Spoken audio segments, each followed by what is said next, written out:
Welcome on Carrie Cass. I am the co-director on the Center on Dispute Resolution at the law school. I wear several other hats, including I'm being the tech person for today, the admin. So I'm welcoming and admitting people as we go along. So I'm on the faculty at the law school in a couple of different capacities, but what's relevant today is my capacity as the co-director on the Center on Dispute Resolution, which was founded by our current dean, Jen Brown, over 20 years ago. Last year in 2022, we really officially launched our project on integrative law in legal education. So we will be, well, you're about to hear from Kim in just a second. So Kim, I don't know whether you can see, but I'm admitting additional people. So you can see that we have more folks joining us. So Kim Wright. Yeah, we have about 30 something people registered for this, which is why we're kind of doing a little bit of a stall here, because we think that a lot more people are coming and we'll have to repeat ourselves. Right. Although, at some point, not much longer, we will stop repeating ourselves and they'll just have to jump in the stream as it's going along. But we know that there may be some technical issues. And as I said, our admin, who is a law student who I hope will join us. She is working with our tech department right now. Her name is Aubrey Davis. But she was losing email access at an incredibly inopportune moment this morning. So it's always something. So we are enormously proud to be hosting this project. And we thought we would just for a moment, or two, just to see if there are a few more people joining us before we officially kick off this project. We thought we are going to ask you to introduce yourselves a little more officially, but let's all just literally talk about the weather. So, and as you'll hear, then Kim and I are not in the same place. So in Connecticut, I don't actually know what the temperature is here, but it's trying to be sunny. It was in the 60s. I am in West Haven, Connecticut, which is another suburb of New Haven, which is where our law school is. Oh, here's another person to admit. But Kim, why don't you, it's not letting me admit him. Why don't you go ahead and then we will see when you want to start, but have people talk about the weather. So I'm Kim. I'm in North Carolina, where it is a clear, crisp 22 degrees Celsius, 71 degrees Fahrenheit, and the sky is blue and the trees are green, and I get to look out the window at all of that. Great. So welcome everybody, and just make yourself present by telling us where you are and what your weather is. So Judge Maxim, you want to go next? I'm not too far from Professor Cass, but I'm in Fairfield. It's pretty nice out, a little cloudy, and in the 60s. I checked my app on my phone to get the temperature. And I know too. We have people, here's a few more people. We have people who go by centigrade and some by Fahrenheit, but that is the way it is in the world. So who would like to volunteer next? I'm happy to go. My name is Yael. I'm joining you from Israel. And we're just past a very hot streak of few days, and only today we experienced some relief. So we're in the low 30s at the moment, centigrade, obviously. And that's the relief. This is the relief. That's relief. Over 30? Yes, we were pushing the 40s just up until yesterday. It was terrible. AC was working full time. That's really great. How about Sean and then Stephen?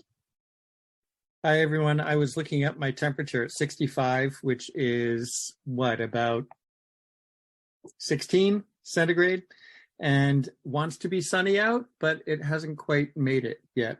And I'm in New Haven, Connecticut. Where the home of the other Yale, the one Yale. Stephen. I am in the Hartford area, and the weather's perfect. Great.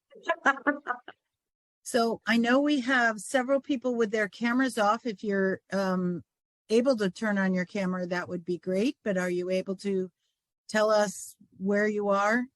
And then I think we'll get going. But Julia is in South Africa, a law student, and the weather there is raining. So welcome, Julia. Welcome. Desiree, I see you. Hi. Excuse the noise and the jumping around. I've just finished invigilating an exam and I'm driving home. So I'm from South Africa and it's a chilly 18 degrees here.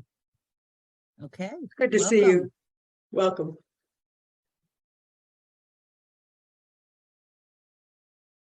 How about Eloise? Weather is cloudy. Oh, also from South Africa. Great. And Lindsay?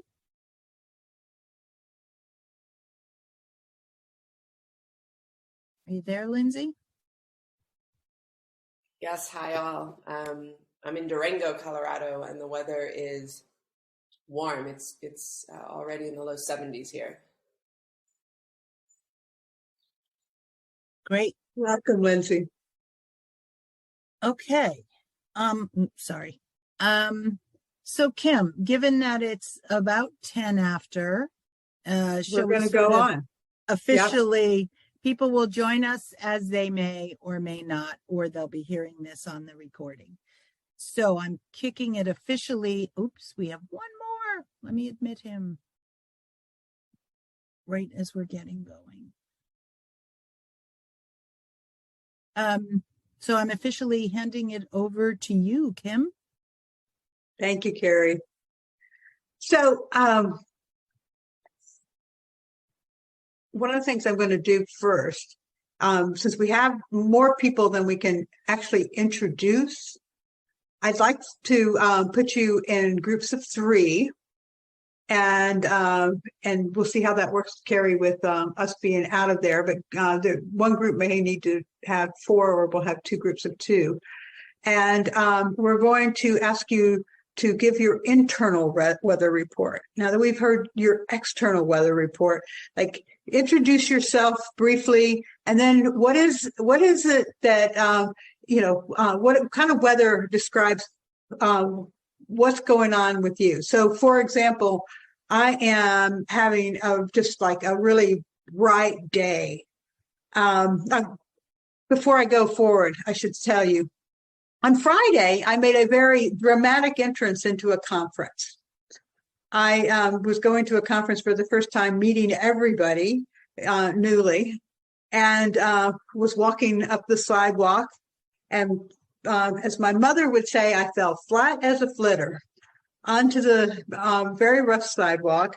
My palms are starting to heal, and I have abrasions and bruises in some places, and my eye is so black that I put an eye patch on because you would be frightened and small children would run if they saw my eye right now. It's actually getting better, but that's why I have the eye patch. So I don't usually wear this. You won't see this. It actually looks better with the glasses than not, but I also need the glasses for this eye because this is the strong eye. So my apologies for the eye patch and not looking you with both eyes, but that's what's going on. So just to get to know everybody, one of the things about integrative law is it's very relational, and so we want to know who's here. And so we're going to let you introduce yourselves, and maybe you'll find something magical in Zoom's wisdom of who it matches you with. How clever is Zoom?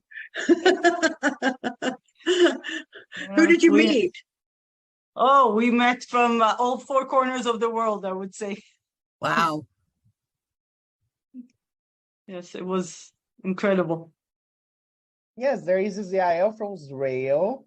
There is myself from Brazil. There is Eloise from South Africa, and there is Stephen from the US. So we are like really integrative and international.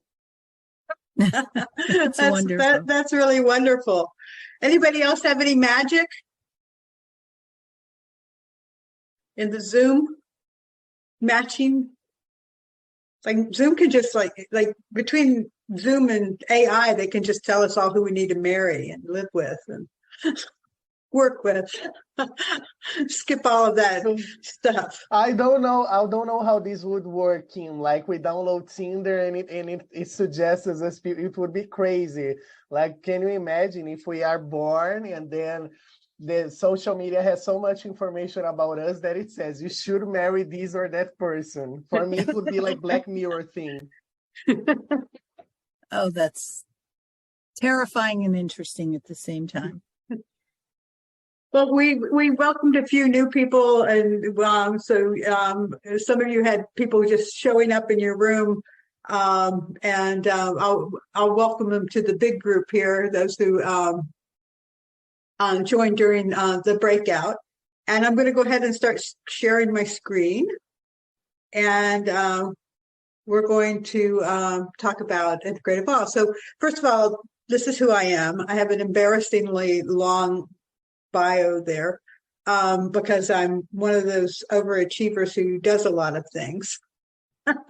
And so I'm not going to read it all to you, but I wear a lot of hats, and therefore I've got my finger in a lot of the pies that we're going to be talking about. And why are we not? There we go.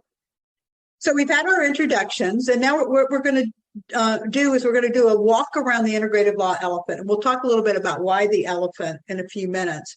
And then over the next 2 weeks, actually until the 15th, the next 10 days, you're going to hear from people who are going to give you sort of a survey of a few models and projects in the integrative law movement.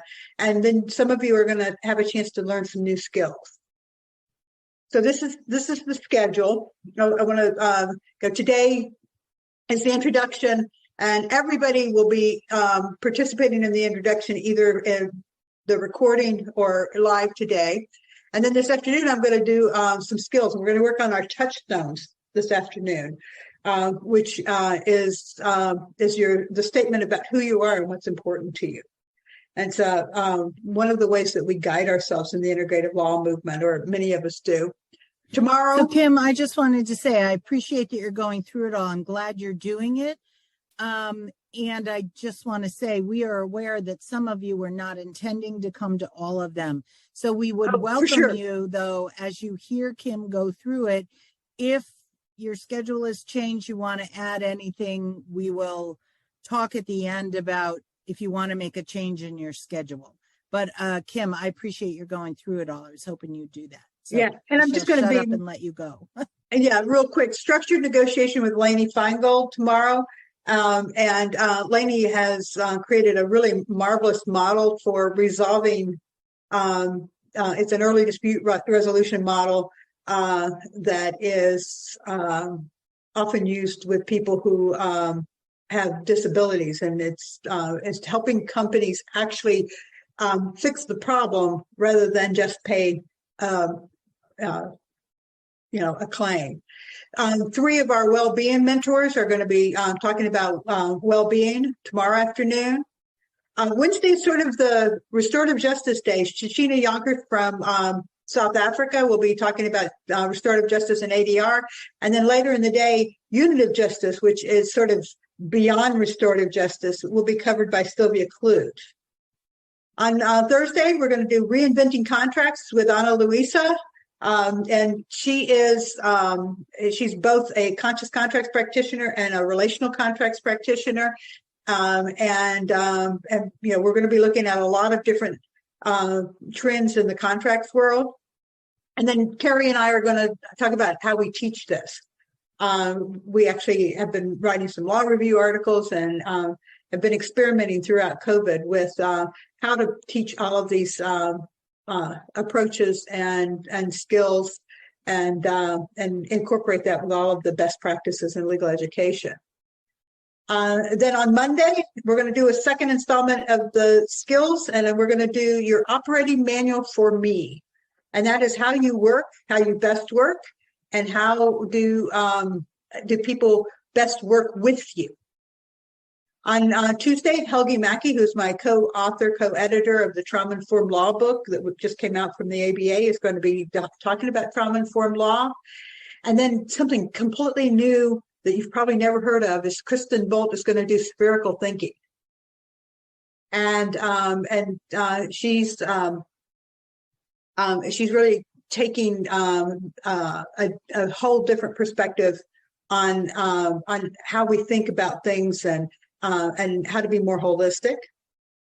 On the 14th, Rhiannon Thomas, also from South Africa, is going to talk about the integrative law approach to death, including wills, estates, and probate. And Tony Zell's going to talk about earth law. And then on the 15th, the people who have done the skills course, we really hope that you will bring and show and tell what it is you created.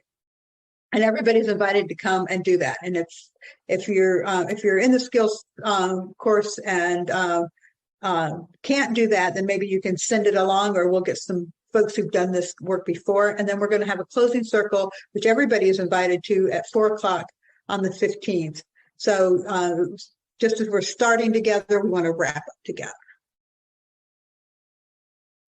Right. So no one has to register for that separately or pay for that. If you're in even just for one program, please know you're welcome on the 15th at 4. And I should tell you all, it is going to be the same Zoom link. We will make sure we resend them out as needed, but it is the same Zoom link for every program. So integrative law is a new paradigm.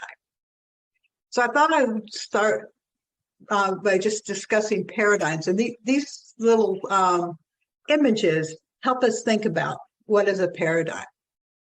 So at the top, the thing with that has an eye, that's an animal with an eye, can be seen in at least 2 different ways. So what do you see when you see this creature? This is interactive. We want to hear from you. It's a bunny or a bird. A bunny or a bird. You see both. I've seen this before. Yeah. Most people have seen this one. Yeah.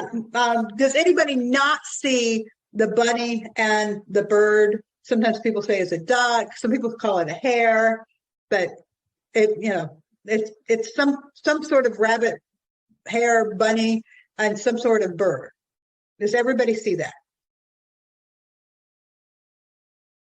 If you don't see it, feel free to say, because we don't want to lose you.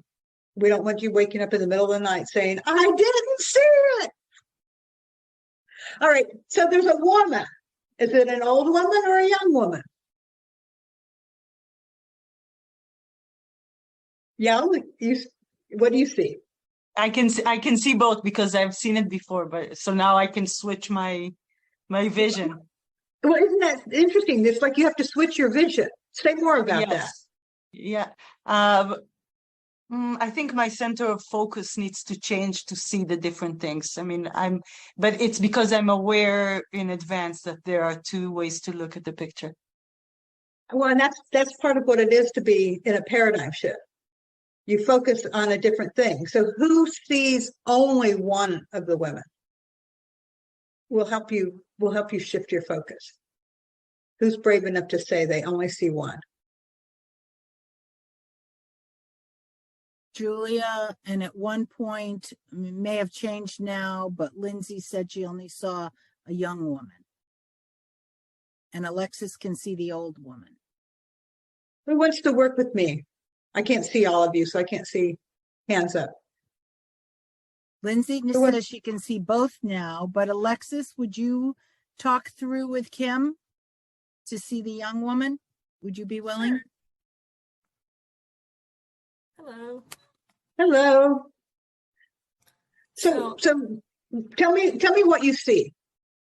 So I see an old woman with like a nose on the left and like maybe a shawl kind of thing covering her hair on the right in white. Okay. All right. And the young woman's a complete mystery to you? Yes. Have you ever seen this image and tried to see the young woman before? I have not. Okay. Some people see it and they never see it, and then they're embarrassed forever. So if you look at the old woman's nose, the big nose, and focus on that as the chin of the young woman. Oh, and she's like looking over her shoulder. Yes. I see it. See it. So that's part of how paradigm shifts work. You can, you immediately see one thing, but then somebody calls your attention to something completely different, and it's kind of like your brain changes gears. And that's what we're doing with integrative law. There's one more that most people have not seen. And so I'll tell you, one of the pictures is a frog. Do you see the other image?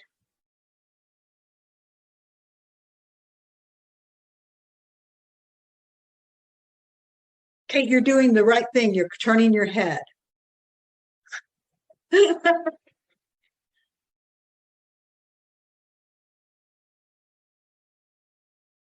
Julia just put in the chat she can see two. Lindsay can also see the second. Okay. What else are we looking for? A couple people have said now horse. A A horse. horse. All right. Who needs help seeing the horse? Upside down. Ask your colleagues in the room to help, in their Zoom room to help you. Those who have seen the horse, how did you see the horse?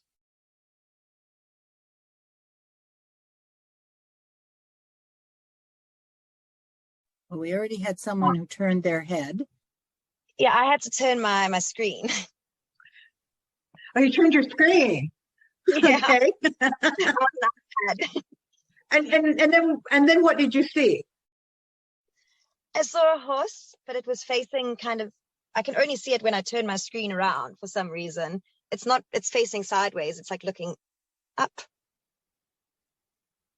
And is it a whole horse or just part of a horse? It's the horse's head, and then its mane is kind of the shadow in the water. Okay, did that help? Yeah, Sometimes with a paradigm shift, we need to get help because our minds get set on one thing and we think that's the way it is. So does everybody see the horse? We don't want you to lose sleep tonight. If you don't see the horse, we'll wait for you. The frog eyes are the horse nostrils. And the frog legs are the horse ears, the back legs. Okay? If you don't have it, please let me know. We'll get another lesson out of it. We promise. You'll be contributing. Okay. We're going to move on then. So one of the things about the integrative law movement is that it really is a great illustration of emergence. And I just grabbed this off of Wikipedia. But emergence occurs when a complex entity has properties or behaviors that its parts do not have on their own, and they emerge only when they interact with the wider whole. So it's one of those things that I've been involved in this movement since the mid-90s. And we've had many ways of talking about it. We've had many ways of expressing it. Many people have written about it. Some people have used the term integrative law and some have not. But I continue to learn about it every day, even though it's been, some 30 years that I've been involved in it. And so part of what we're going to do today is I'm going to give you just a little bit of history, and then we're going to look at different ideas around integrative law. So I wrote a book called Lawyers as Peacemakers for the ABA back in 2010, or it came out in 2010. I wrote it in 2009. And I refused to name what I was seeing in the movement. There was actually a lot of conflict about it. I went to several conferences. I won't point fingers, where people were studying different pieces of something that was going on. Susan Dykoff called it the comprehensive law movement. And so the, people were like, there were restorative justice people, the transformative mediation people, the therapeutic jurisprudence people, the collaborative law people. They were all kind of having the same conversations. And I was going to all the conferences because I was interested in all those things. And they were studying the same things, and yet they were in their silos. And when anybody said, well, what is this movement called? They said their own name.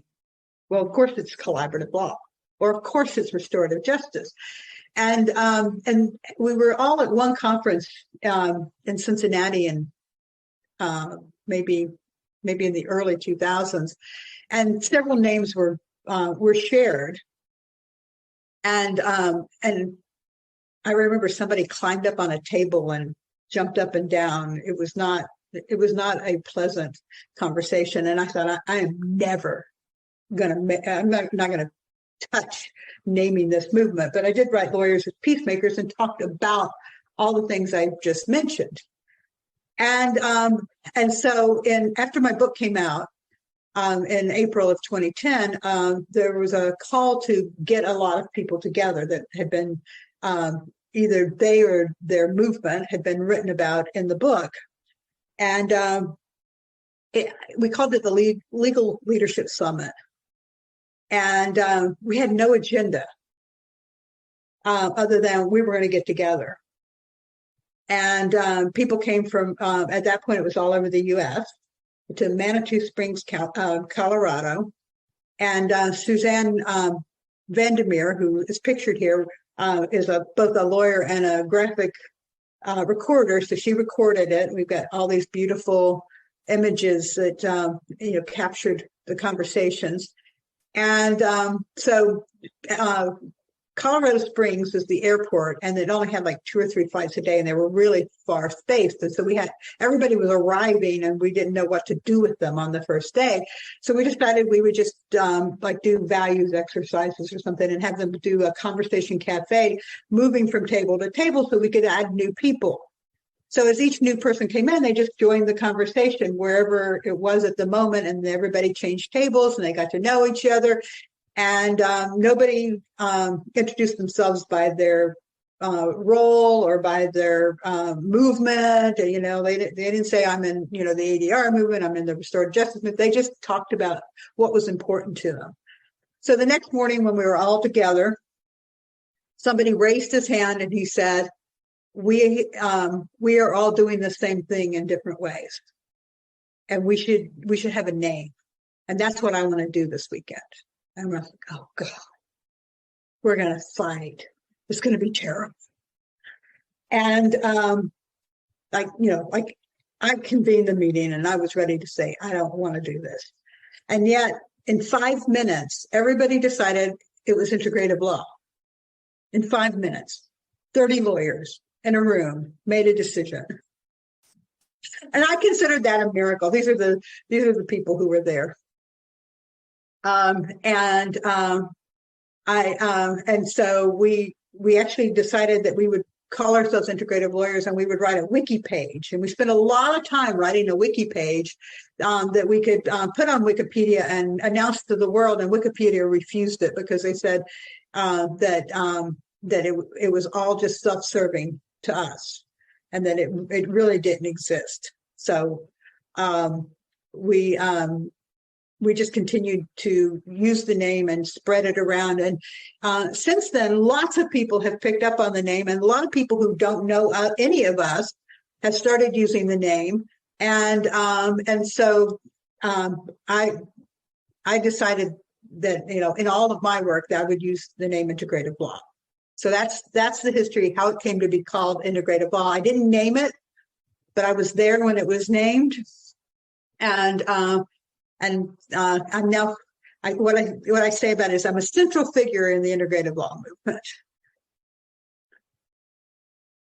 So we're going to walk around the elephant. So the elephant is actually a real creature here. And you may have heard, by the way, the artist who created this for me has started selling them on Etsy by request. It's not a cheap thing because it's a real original piece of art. This is number 1 of 2 at that time. And she's 15 years old, I think, and still really sturdy and has faded in the sun. So you can actually see this one is not as dark as the photo, which was taken several years ago. But there's a legend that comes from India, but was written by an Englishman and Rumi and some other people about 6 blind men encountering an elephant. And they've never seen an elephant before, never encountered an elephant before. And so they touch the elephant in different places. And because of the way integrative law has emerged in all these different places, it's a really great mascot for us. So in the legend, one man touches the leg and says an elephant is like a tree. So we have a little tree here. Another touches the trunk and says an elephant is like a snake. The tusks are spears. The ears are fans. The back is a wall. The tail is a rope. And so this elephant, for 15 years, I was a nomad traveling around the world, and this elephant has been on every continent as the mascot. And you know, as we talk about it, it's like we're the movement of integrative law is united parts of a whole. So we're integrating a lot of different things. You know, we chose the name partly because of integrative medicine. There was at that point a whole movement of using the word integrative around psychology and medicine and so forth back in 2010. But we're integrating what works from the old legal system because we want to keep what works, but there's a lot of stuff there that doesn't work. We're also integrating new models of law into that. Ancient wisdom that we're learning a lot of things about, things like meditation and new discoveries around neuroscience that are integrated together. Our analytical knowledge, very important, but also our holistic knowledge, multiple intelligence, the masculine energy, the masculine, and not in the male female, but in the terms of like the yin and the yang, the institution of law, and sort of all that means, along with being more user-friendly and clients for the public and other institutions. And then there's that external world. And for those who arrived on time, we were talking about the weather outside, but then there's also our inner world, the weather inside. All of these are things that we're integrating. So another way of looking at this, and again, we're walking around the elephant, you know, this is not meant to be integrated all at once. We're looking at the different pieces. It's a self-organizing ecosystem. Nobody invented this, and yet community by community, individual by individuals, they're brought together contributions. So when Stuart Webb decided he didn't want to litigate anymore and created collaborative law, he wasn't doing it to create a movement. He was doing it for himself. When people started using restorative justice and learning from the indigenous communities and bringing that in, and you know, we've got a lot of South Africans on the call, that, you know, the truth and reconciliation movement and all that, that was not meant to create a movement in law. That was meant to solve a problem. So we have all of these individuals who are contributing to something, and it's emerging, and so it's actually developing every day. It's also about who we are and how that shapes what we do. So as we do our own personal growth, and as we as a society evolve in our own awareness and personal development and consciousness, then that shapes how we actually do law. I have a lot of people who come to me and say, I can't do the old way anymore. Help me find a new way.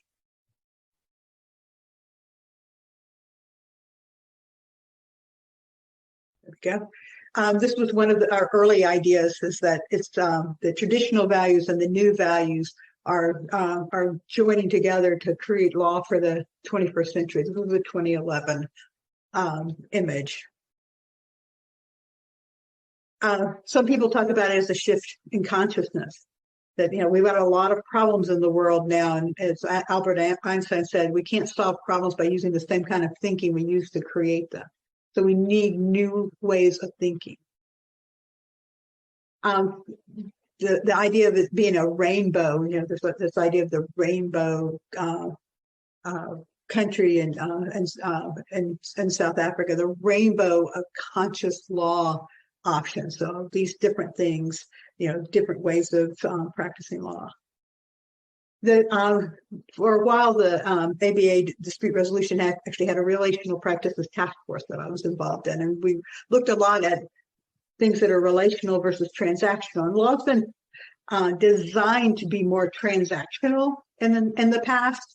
So it's only about like this particular transaction, sort of what I was saying. Like we are not creating new models so that we can just create a new model. We're actually interested in solving a problem. So it's one by one. Some people, in a transaction, they're driven by price. It's like, I'm buying widgets, I'm going to get the best price possible. And there's not any kind of brand loyalty or anything like that. And it's about winning and not about like creating any kind of repeat business. Whereas a relational approach is more of a trusted advisor relationship, where there's a long-term expectation with loyalty to the relationship. And then when you're looking at it it's not about price, it's about sort of that consistency in the relationship, and customer service and quality are important. Now, one of the things we found in studying marketing is that generally people who are more transactional are about half the people, and about half the people are more relational. 72% of sales are relational. So that's a big impact. And one of the ways is this was actually in my LinkedIn this morning. Melka's in Australia, and this idea that divorce is an emotional issue with legal and financial consequences is another example of, like, there are transactional pieces and relational pieces. Let's integrate those. Another piece that is part of how we sometimes have been talking about it is talking about law as DNA. It's like, what is the law for? And how can the law be a tool for social change?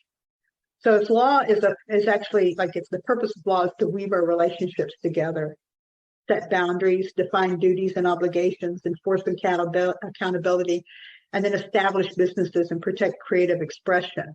Then what is the proper DNA for that kind of law? There are a lot of different, this is another 2011, a lot of different ways of looking at it, and a lot of different projects and ideas. So we actually looked at, some are systemic and some are organizational. There are different levels at which people are working, and this is sort of color-coded to see.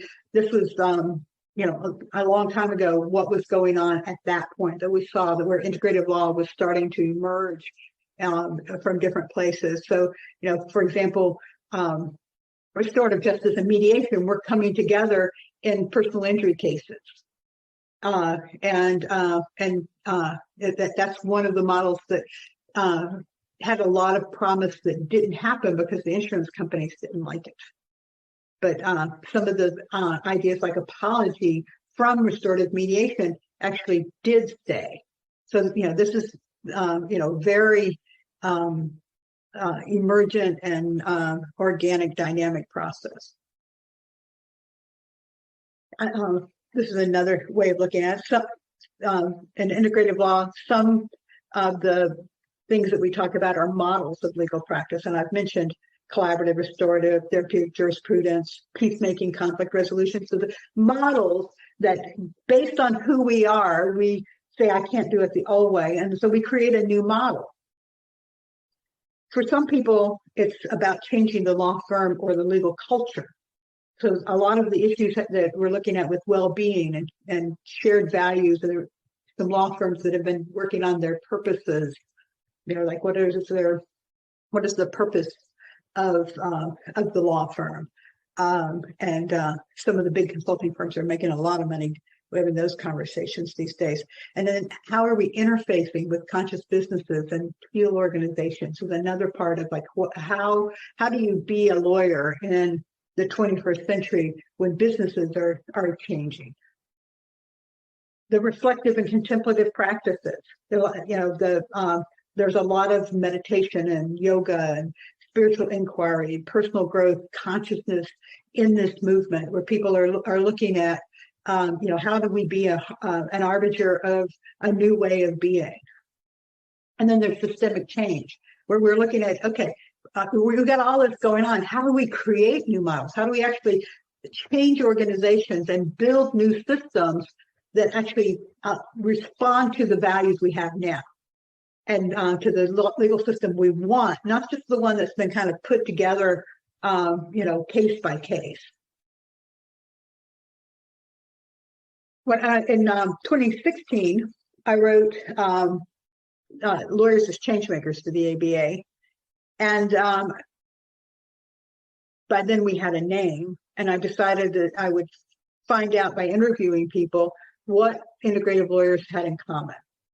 But that, starting in 2012, I was traveling internationally. And so Lawyers as Changemakers was really about the global integrative law movement. And the four things that I came up with that I thought integrative lawyers had in common were that, first of all, this sense of being reflective, and reflective not always in a spiritual sense, but in an internal personal growth sense, and really reflective with each other about, is this system working? A more contemplative kind of approach. Values and purpose-based. Are we aligned with our values? What are our values? Are we helping our clients in ways that are aligned with their values? The systems and design thinking. So design thinking has just kind of exploded in the corporate world, but also like starting to look at like how do all the pieces of this puzzle fit together? And then again, I've mentioned before this idea of being arbingers of a new consciousness. And so those were the things that I saw that I wrote about in that book, along with actually having a survey of the things that I saw that were emerging in the area. This model really looks at it more as a path. This starts with Dykhoff and her tripartite crisis in law, where people really see there has to be a better way. That a lot of pioneers are creating new ways because they just can't do it the old way. And so most of the time in law school in the past, people have been, and in the profession, not just law school, people have been told that it was their fault, that they just weren't tough enough. You just need to just suck it up and be tougher, and all this mamby-pamby stuff about feelings and wanting to be trauma informed and inclusive and all that kind of stuff. That was an individual issue. But as people started reflecting and inquiring and doing their own work, they they actually started asking more questions. And that's where some of the values and the purpose work came in of, who am I and what's important to me? And how can I help my clients make the decisions? And so, this is just a different way of seeing what I talked about in lawyers is change makers, ending up with the question of how can I be me and still be a lawyer? Like, what are the ways that I individually can be a change maker in this system that is in flux right now? Along the way, we've often looked at, what is it to be an integrative lawyer in terms of practice areas or ideas and things like that? And we came up with several word clouds like this. The problem with the word clouds was that there are people who, I'm just going to pick on collaborative law, who practice collaborative law who are not at all integrative. They have found a model and they are following a model but they're not doing the internal work that's required. And that happens in restorative justice. It happens in mediation. It's like a checklist. Like, it's time to be empathetic, and you look at them and say, I'm empathetic now, and I've checked that box, and I'm moving on to the next one because I'm doing my thing, which is more of a transactional rather than a relational approach. And so we can have restorative justice or collaborative law or sharing law or something on this list, but it doesn't really capture that integrative part. So the next thing that we did was we said, okay, well, maybe there are some issues rather than some models that we're interested in. And so one of Jen Gussardi actually created this in 2022. She's one of the students in my clinic at Quinnipiac. And so we started looking at what are some of the things we like to talk about, being trauma responsive, transforming our emotions, dignity, grief. There are all of these different things that are in the conversation, sort of in the water that we're swimming in as integrative lawyers, that are not part of what we learn in law school. Like, there is this analytical thinking part down here in the bottom. Very important. Substantive legal knowledge, very important. But to be a really good lawyer, the more we study, the more it's a bigger conversation.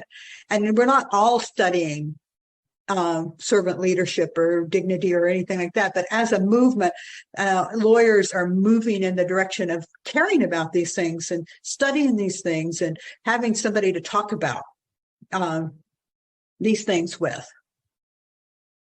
And and this is our current favorite one, and the one that you saw when you registered. And that's the Integrative Law Garden.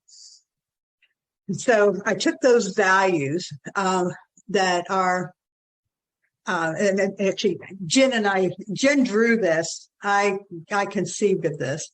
This is the new DNA of all of those values that we're changing, and we're, we've got a new soil that we're growing the law out of. And it's showing up in some of the really most interesting ways. I consider the tree with all the leaves, that's the ADR movement. So all the people who wanted to do mediation back when everybody else was doing adversarial, litigation and everything, they've created this beautiful tree that has a lot of leaves and a lot of different branches and things like that. But then there are people who've, created other pieces, and people who've created one practice. Like when you meet Lainey Feingold, her structural negotiation is just, something she made up. She and her law partner or colleague made it up. And now she's written books, and she won the ABA Dispute Resolution Lawyer Award. Oh, and Lainey Feingold has just entered the room on cue. You conjured her. I just conjured Lainey Feingold. And also, Kim, Anthony has a question. He has his hand raised, and I'll finish this, and then I'll let Anthony ask this question. So the description here is like, there are all these people like Lainey Feingold who created her model out of the values. And the thing that we kind of put this interconnectedness there between the soil that's growing and the things that are growing out of that soil, because that seems to be something that's common to a lot of them. The sense of like, there's interconnectedness from the internet perspective that, we are not, we're not individual anymore. The COVID showed us how interconnected the world is. And so there's that part. And then there's the interconnectedness internally and spiritually, and with the planet that seems to be a thread running through here. But the integrative law garden is my current favorite incarnation of how to talk about integrative law. Anthony, what's your question? Hi, just a brief question. And firstly, thank you for this was amazing because it has such a huge contrast with what law currently is, that it is about ego, disputes, I'm gonna be the best, I'm gonna make my own thing and so on. Because of legal design and other perspectives, I love this approach. My question is this, if you could just briefly put it together. When you say law is a spiritual path, what exactly do you mean by this expression? Because I assume it is not about a specific spiritual trail because everyone has their own beliefs, but what do you mean exactly by the use of this expression? Just so I can grasp its sense more profoundly. Thank you, Kim. Yeah, thank you for the question. I think it actually is pretty individual. And for some people, they take it on as really like being the peacemaker and having it as a way of growing themselves and grow, things like forgiveness is a very spiritual concept. But if my friend Eileen Barker is a lawyer who is an expert in forgiveness and trains in forgiveness, and it really has shaped her whole life. And we imagined what it would be like if we designed a court system that had forgiveness as one of the elements that we were seeking. Like we weren't just seeking a win, but we were seeking a healing. And so for everybody, it may show up differently, but that it is a spiritual path. Like one of the pieces that we included in Lawyers as Changemakers was by Joe Fliesaway, who's a Native American who sees it as the path of the warrior, but the peaceful warrior. And so these are concepts that are personal, but as we are all doing them together, we're contributing to this garden. Like we think we're doing one little flower in our garden. And then when we step back, we see this amazing field of different kinds of flowers. Thank you. So if someone asked me, maybe I could summarize it as it has to do with the pursuit of the good values that the spiritual journey has. Like, because every major religions have some common issues like love your neighbor, forgive one another, pursue the good. It would be something like this, right? Yeah, I think that would work. In Brazil, a lot of people do constellations. I think that's part of this movement. Mm-hmm. And constellations are sort of a mix of the spiritual and the systemic and the legal and the human. And so but some people do constellations, and if you don't know what constellations are, you can ignore me because it's a little complicated. But I'm talking to Anthony, I'm sure he has encountered constellations because it's so well known in Brazil, and the judges are trained in constellations. And so there are people who do constellations from a very scientific point of view, but those who do it from a more spiritual point of view. And so that to me is also part of this emergence. Like maybe it's this beautiful tree here that is the constellation and the church. Thank you, Kim. I'm going to finish here in a few minutes and let everybody ask questions. So just to mention, this is a global movement. And one of the things that I've done is I've started a podcast that we call Integrative Lawyers of the World. It's free. You can go find it in your favorite podcast location, or you can go to the link, the Integrative Lawyers of the World Simplecast link, or to integrativelaw.com and find it.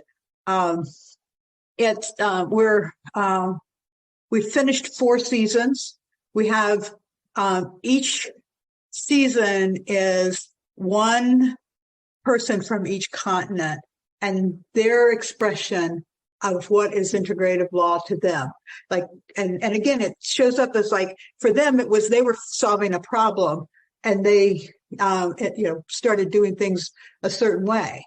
But collectively, we can see the common ground. And we're doing series 5. We're actually going to focus on collaborative law on 6 continents. And then we're going to do another general series, and then we're going to do earth law on 6 continents. And then we'll probably do one on design on 6 continents, because these things, they seem to emerge simultaneously without connection that you can trace. Like, I probably know a dozen people who invented holistic law and didn't know each other. And then when they found out there were others doing it, then they get together and I call it cross-pollinate, and they learn together. So if you want to know more, obviously you can attend classes like this. You can join the Integrative Law community, which you can find on integrativelaw.com. You can listen to the podcast. You can go on social media. You can get coaching. You can deepen your practice. There are lots of ways to become a more integrative lawyer, and it's going to help you and the profession to do so. With that, I will stop and hear your questions. And hey, Galen, good to see you again. Lady, did you hear me conjure you? Are you there? I guess she's not actually here. Yeah, sorry, I am. I had you on mute. Didn't put the video on. I actually said your name and you popped up. I was using you as an example. Well, yeah. No, I heard that. I didn't hear the conjure, but I came in right after that when you said, right. It was kind of simultaneous. Yeah, sorry, I don't have the video on right now. I'm in California getting a slightly slow start to the morning, but when I'm on tomorrow, 8:00 Pacific time, I'll be video and audio. So glad to be here. Hello, everyone who I don't know, and I hope to know you better. Thank you. Howdy. Thank you.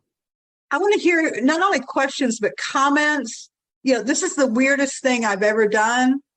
But it's become normal to me. It's like when you say the weirdest thing, it would not be being on Zoom giving a class. Do you mean like the integrative law movement? Yeah. Done a lot of weird things. But to try to transform the legal profession, or to be a catalyst in transforming the legal profession, there are people who would say I was delirious and all that kind of stuff, and that it can't be done. After 30 years, I've heard that enough. And like lawyers having feelings, can't happen. Lawyers being whole people. If I can start the comments, Kim, I loved it, as I already said, and since being a law student, I always sensed that there was something wrong. I'll give you like so simple examples, but not only about the clothes, but also the language and the posture. Everything seemed odd, seemed off somehow. And I realized that it has created a distance between lawyers or legal professionals or law students and other people. Even at Mackenzie, where I study, now I'm pursuing this master master's in linguistics, and professors of linguistics tell me that when they see the Deloitte students in the campus all fancy early in the morning, then says like, oh my God, who are those people? So, and then legal design brought me these of people speaking to people and working for people. So I sense that they are like cousin movements, if I can put it this way, like learning from each other and adding to each other. And I love that more people are working through these and studying these and helping to humanize law and make it more about people. I really loved it. I'm so thankful for this. It was amazing. Thank you. I actually say legal design is in the garden. As part of the soil changed, and legal design was one of the things that grew. Some of the things grew wildly, and some have been curated. And it's like the difference in a rose and a daisy. Legal design has been designed more.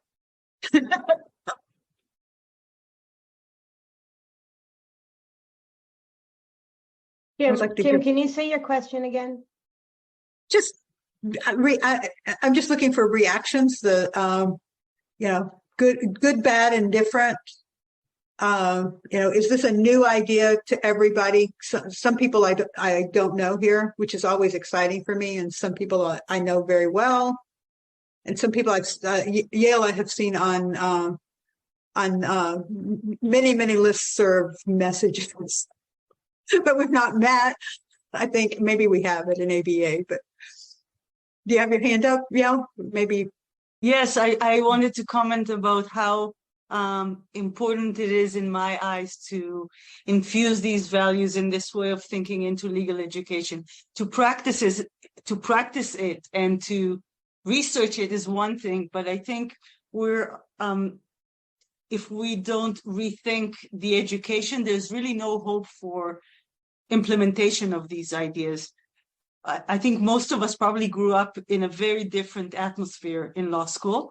And if we have the opportunity to offer our students a different perspective about law, I think it's an obligation for us to do it. If we really want a garden to flourish, we should see our role as the gardeners and bring this to class. And I say this because it's so challenging. The academic system is not built for such a change.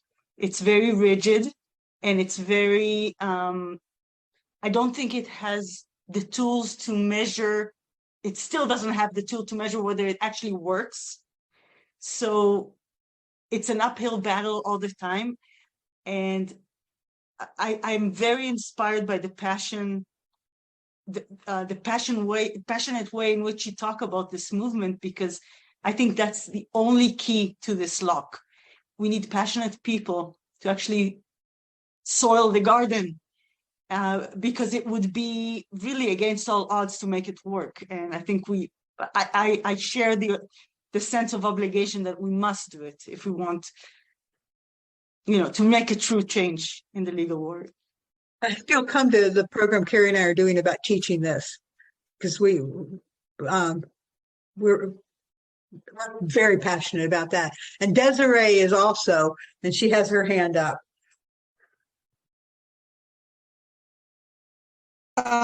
Thank you, Kim. Sorry for the bad lighting quality. We're in load shedding at the moment. I agree so much with what Yael has said, coming from an academic background. I think for me personally, having been in practice and then having moved over to academia, I always felt that there was this disconnect between how we should be as human beings and what we were churning out at law school. And I think that, as was mentioned, the law teachers and academics have such a huge role to play in shaping future lawyers and so on. And I have experienced personally a lot of resistance to this form of lawyering. because as Cheryl said, our curriculums are very rigid, and there's this idea that, well, this is the way we've been doing it, and this is what works. So why stir the pot? But my point is, it's not working. There is a better way to mold our students to develop their thinking and the manner in which they practice law. And so that's my reason for joining here today. I feel like at my institution, a very lone voice when it comes to trying to shake things up a bit and introduce a different perspective. So yeah, it's wonderful to hear the different ideas from the others who are on this call. Thanks, Kim. Thanks, Desiree. Desiree's at Nelson Mandela in South Africa. Galen? Yeah, hi. I was, some of the things you were saying, like the Einstein quote of you can't use the same thinking that got you into the problem to solve the problem. For me, my journey was, I felt like law school was a lot of exercises to sort of cut us off from our body and kind of put us up here, and in a way distance us from relational thinking and to be like neutral.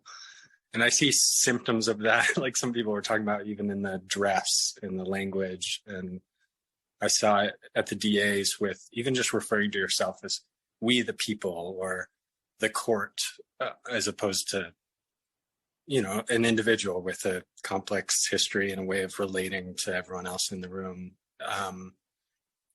And that for me was something that it helped to almost have an antidote, and that was like personal work and I don't know, just exploring acting and theater and IFS. And that's a piece I'm grappling with, is how much personal work and, you know, kind of just drawing on collective old wisdoms can guide intuitively compared to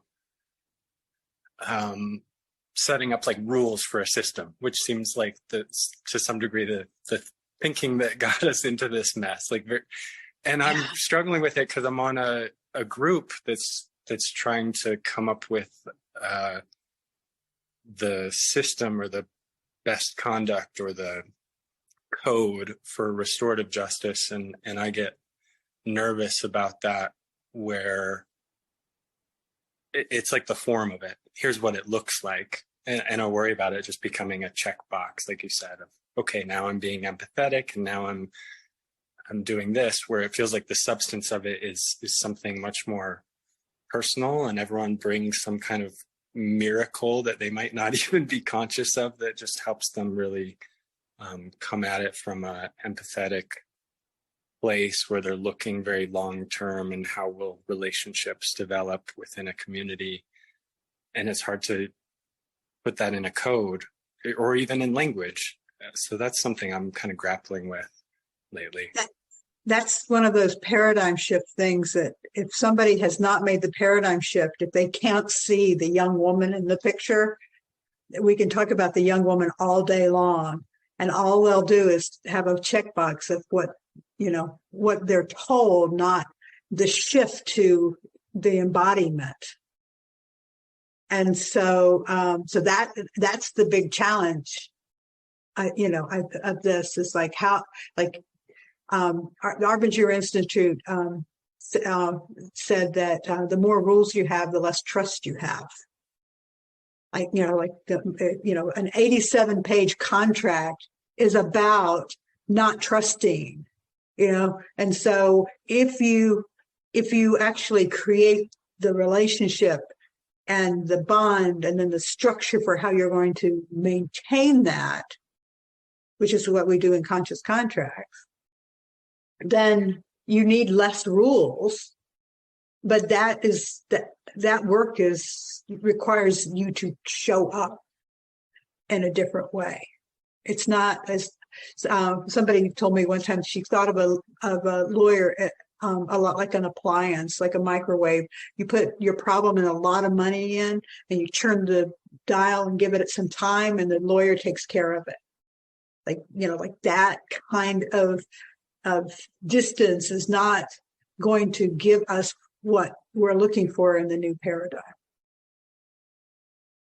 We're about out of time. I have time for maybe one more person. Any evidence-based research in support of the ideologies that have been talked about today? Well, and certainly in legal education, all of the research points in that direction. The research that Susan Dykop did, lawyer well-being, and a lot of people since then would support that this is a healthier way to do it.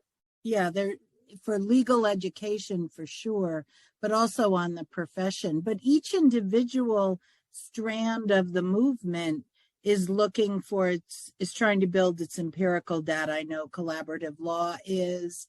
I don't know for every strand. Restorative justice focuses a lot on the power of apology and whether it helps with recidivism. And so each sort of model has its own empirical evidence, and pretty consistently seems to be in a good direction. Yeah, if you have certain ones that you want to talk about, we could certainly do that. Galen, did you raise your hand again, or is that left over? Yeah, no, I just wanted to point, I feel like it's an extra challenge to measure the benefits of integrative law or restorative justice. And I feel like I see it the more I talk to people and start to see threads through their life. But it does feel like one of those things where you have to measure it over 40 years, if not over generations even, because it's such a long-term thing, the way, building these relationships or getting a different kind of closure or adopting a different type of mindset or the power of apology and forgiveness. It's not an immediate thing, and I think it's hard to measure. I imagine it's hard to also get statistics and data on beyond recidivism or something, but it goes so much beyond that. Yeah, there's a qualitative and a quantitative measure that we have to deal with. And Lainey, and I think you'll be the last one. Yeah, this idea of measuring is just bringing up something in my experience, which I might share a little tomorrow. I hope if you guys are interested in structured negotiation strand, which is the disability civil rights or civil rights general strand of this. My whole career, I've been doing this collaborative law, which I just have to shout out to Kim, as we all know, until Kim called me and told me, you're doing one thing, but you're part of a bigger thing where other people are doing similar things. I'm like, really? I didn't know that. I thought I was just, anyways. So I work in technology for blind people, and I started in 1995 on this, and I was doing it without lawsuits in this collaborative way. And this other guy was doing it with lawsuits, like the same issues, the same topics. And that guy was like on my shoulders my entire career. He finally just retired because I was always measuring in my head. Like, I didn't use the word metrics or data, but I was always thinking, am I getting the same results for our clients as he's getting for his in this alternative method? And finally, as those of you who've been in it for a long time know, time passed, and yeah, I feel like the proof's in the pudding. I don't have 40 years, but we have a good 25 plus that doing disability rights in a collaborative way has equal, if not better results when it works. It's a context where the person with we've worked with Bank of America, Walmart, City of San Francisco, they have to agree to be collaborative. It's a little bit different than some other fields. But when we can get into collaboration, the proof is just in the pudding that it has really, really worked. And, you know, now slowly, partly because I wrote a book, partly because I'm keeping track of it, I see other people starting to use it. And even those guys who were like, they're all about the lawsuits matter. We need precedent. They're always about, we need legal precedent. And I was about, we're changing industries. We have industry precedent, which is like this whole new idea. So yeah, we have to measure, and hopefully it doesn't take 25 years to show like whatever strands we're in the garden, you know, whatever our flowers are is growing. But I'm happy to say that I feel like relationship building really has worked in this space that I operate in. And another thing, like in conscious contracts, we've never had a case go to court. We consider that a success, but how do you measure not ever having gone to court? Well, right. And that's what I was going to say. I think for each of these different pieces of the garden, perhaps what needs to be measured is going to be different. So recidivism is something we think about even in family law. To how many times are people coming back to litigate, right? Or were they ever litigating? And that would be a very different thing than greater satisfaction of participants or something. But I know Galen, I don't know, Kim, I wanted to also show everybody Jen Brown's quote, but I don't know if you want to hear the final comments. Lainey, is your hand still? Well, I just want to say real quick, I used to measure success by not doing lawsuits, and the subtitle of my book is A Winning Alternative to Lawsuits.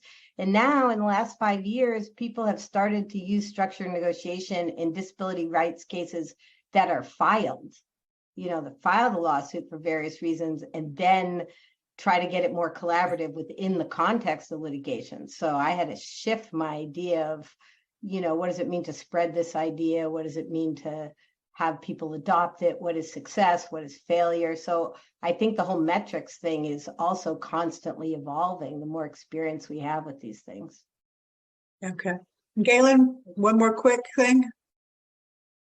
Yeah, I'll be quick. Sorry, it's just nice to be in this community. I think it's hard to measure some of these things, and some of the things may not be intuitive. Like I've seen the trickle effects of sort of disintegrative law in criminal and civil being very aggressive over time, and you know, pushing people in a direction of vengeance and sort of sucking the oxygen out of the room or removing space for exploration or forgiveness or really being heard. And the spiral of that, I think it'd be interesting to measure suicide over 2 generations between people who have integrative or disintegrative approaches. Like, I just think there's so many different things to measure, and that might sound hyperbolic, but I've really seen how long after we might walk away from our clients, the little seeds we plant can really spiral. Yeah, thanks. Great. So over these next 10 days, we're going to look at this. We're going to keep walking around the elephant and looking at it, and, you know, different models and different conversations. And I just want to point out that it's not the whole elephant. Even that, you know, some of the things we've mentioned here are not, you know, we had a limited amount of time, and so we're not doing design and comic book contracts and conscious wills and you know, some of the sharing law, some of the other things we could do a whole other series about, and maybe we will. Right. But you know, you're going to get a taste of it, and you know, hopefully you'll be able to see how this shows up there. So thank you all so much for your attention, for joining us, and for those who I see this afternoon in the skills, I'll see you this afternoon, or I'll see you sometime over the next few days. Thank you.